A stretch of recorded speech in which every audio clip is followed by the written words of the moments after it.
Welcome back to Lenz Comic Corner, Classic / Non-Classic. This episode number 793 and Doubleshot number 687.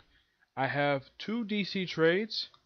One is, well, one was part of Rebirth, but it's not part of Rebirth, more than Rebirth discontinued. But it is DC trade. First up, it is Suicide Squad, Volume 6, The Secret History of Task Force X. Collecting Suicide Squad, Volume 5, Issues 27 to 32. Writing by Rob Williams. Still writing this very day. Has not left the book. He's written the book now for 2 years. And I don't think it's produced past 50 issues like the other books. These are the artists. There's almost a little over half a dozen of these guys. Barnaby Badaglia and Laura Colari. Philippe Burrows, Scott Eden, Jay Liston, Wayne Furcher, and Wefro Torres. The cover art for all these issues in here are done by Tony S. Daniel, Danny Miki, Tommy Omori, Eddie Barrow, I've actually made this guy run that guy, Eber Ferrer, Andrea Lucas, and Stefan Sejus. I think it's pronounced person's name. Yeah. Simply put, the Suicide Squad, the version that was technically created by John Ostrander, finds out about the original Suicide Squad that made their debut back in the 60s. Yep, the original version. Though I should point out, though, only 2 people from that version of Suicide Squad show up in this book, and that's Rick Flag.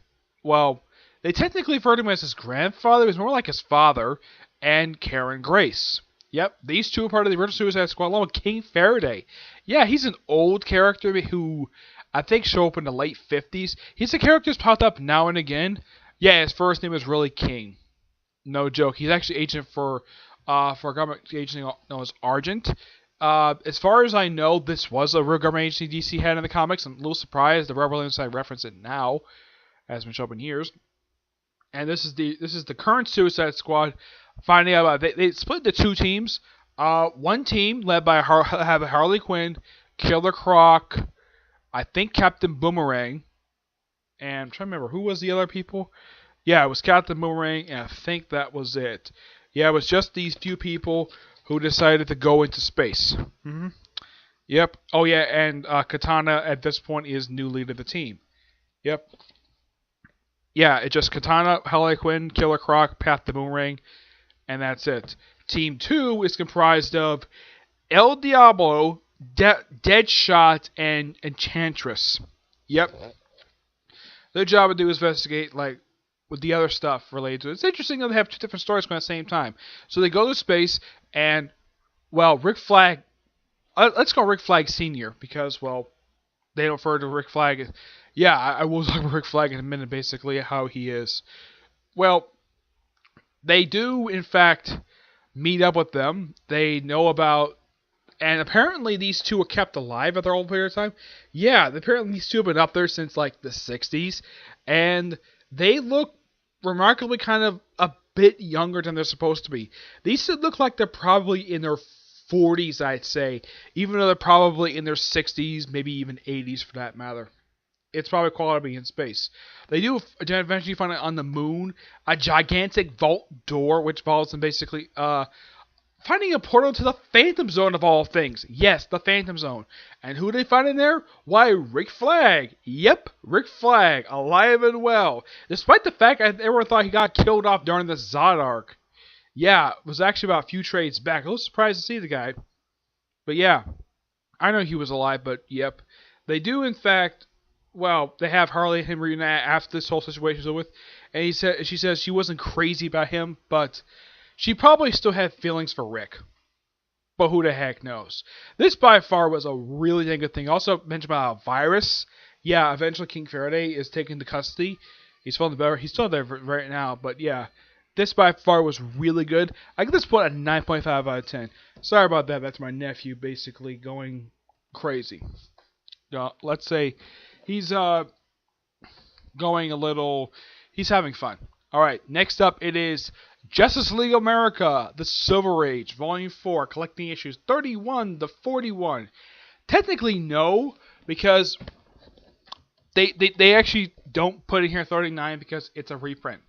There's probably going to be about 3 more trades released to this, because for I know about this particular series and its ties to the Silver Age, this actually ends with issue 74 is the final issue of the Silver Age run for this particular book, because once they move to a space station, it's the start of the Bronze Age when it comes to Justice League America.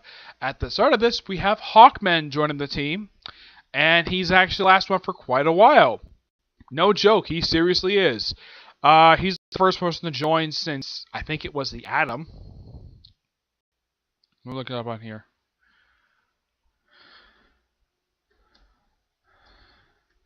Though, for some reason, post-Crisis, they decided to retcon it where they replaced this Hawkman, who's actually an alien Hawkman, with the Golden Age Hawkman for some reason. I don't know why. They said retcon. I still refer to him as the Silver Age Hawkman. Yep. Yeah, after he joins... Well, yeah, the next person who officially joins the team is 9 to issue 74. Yeah, so you have to wait a while before you actually have somebody join in the team, because this was something apparently they had at this particular point in time. They can only be about 13 active members just like at a particular point, despite the fact the number has since been... that rule has been removed. It was removed later on because Hawkman really wanted his wife to join the team. Of course, she eventually did. But yeah, these are various stories that happened during the course of Silver Age, written by Gardner Fox. He wrote for a long time before Denny O'Neil took it over, and of course Conway wrote it for a long period. He wrote a period about almost 20 years, with Mike Sawatsky on the artwork. The guy who does the cover, it's Evan Steiner, otherwise known as Doc Steiner. These issues were released for the period of November 1964 to December 1965. Yeah, roughly 1 year worth of comic books.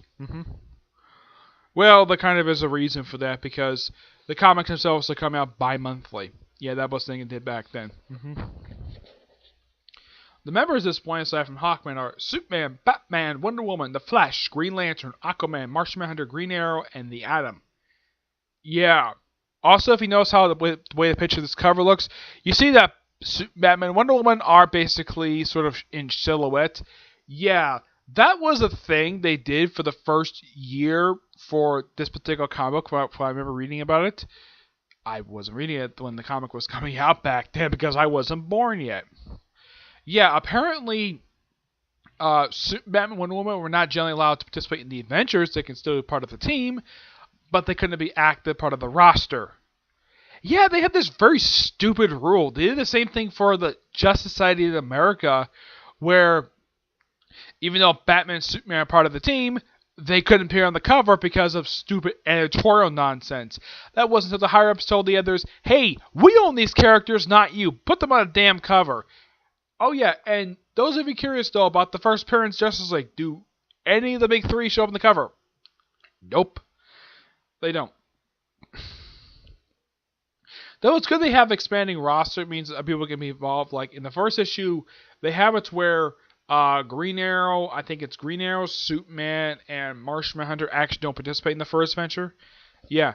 They even do have their annual team with the JSA, which I think it's the second one they've done at this point. Yeah, second one. Where they team up to take on, well, they do discover there's an Earth 1 version of Johnny Thunder. Yeah, the guy who just recently came back in Doomsday Clock. Well, he actually came back with Rebirth, and then he popped up again during the button. Now he's in Doomsday Clock. He discovers he has a counterpart, Earth 2, except he's a criminal. But here's the weird thing about this particular version of Johnny Thunder. After this 2-parter, this character is never seen again. Nope. Of course, he uses the Thunderbolts to basically alter historic events. Yeah, events of birth of like all the superheroes becoming and preventing Justice League even forming. Yeah, so the JSA do step up and actually allow. This also inadvertently creates another Earth, Earth A, which has Justice League acting like bad guys. Yeah, this is kind of a precursor to the Earth 3 stuff. Yeah, this is a precursor to that. But these are all really classic stories, and I highly recommend this if you're a fan of the Justice League. If you're curious of basically how the Justice League stories, despite the fact it's a Silver Age, it's kind of goofy, but it's very well written. That's the high point I can say about these things, is the writing is so good. And I love this. As far as I know, aside from Hawkman, I don't think there's any like new character. Snapper Carr did show up occasionally with this. Yeah, those of you curious though, Snapper Carr was technically, well, actually, Rick Jones was Marvel's take on Rick Jones on Snapper Carr. But here's the thing: Rick Jones was still active up until last year. Yeah, but Marvel didn't do anything with the guy. They tried to do something with him. Half the time they couldn't do what they wanted to do with the character. It seemed like half the time they just completely forgot he existed. Snapper Carr himself, well, he hasn't done anything really big since, I don't know, the 80s. Yeah. It was like, the fact characters like Brainstorm, he pops up a couple of times. He's a villain, they popped up. Of course, the Thunderbolt. Yeah, here's the JSA under this fantastic classic artwork. That is the Silver Age artwork. It's really well done. Most people around my age might have a problem reading Silver Age comics. Me, I don't have a problem with it. It's fantastic. I love reading Silver Age comics. It's a really interesting thing to do. Especially get a chance to see the first appearance of classic characters. Aside from, well, Brainstorm and like Wonder Alien, mostly put, it just basically the Justice League, not finding random monsters per se. Oh yeah, we also have a version of the Key. Yeah, this is known as the Keymaster. Yeah, he's a recurring villain that pops up now and again. Yeah. But I'm going to give this book a 10 out of 10. The stories in here are really good. And I do recommend this. Now, I have not reviewed the first line yet because my local library didn't have the first line, but I'm probably going to order from out of the county. But yeah, 10 out of 10. Amazing. Alright, that's it for this episode. Stay tuned for the next episode, which is going to be on a couple trades from IDW. Okay? But do see you there. Bye.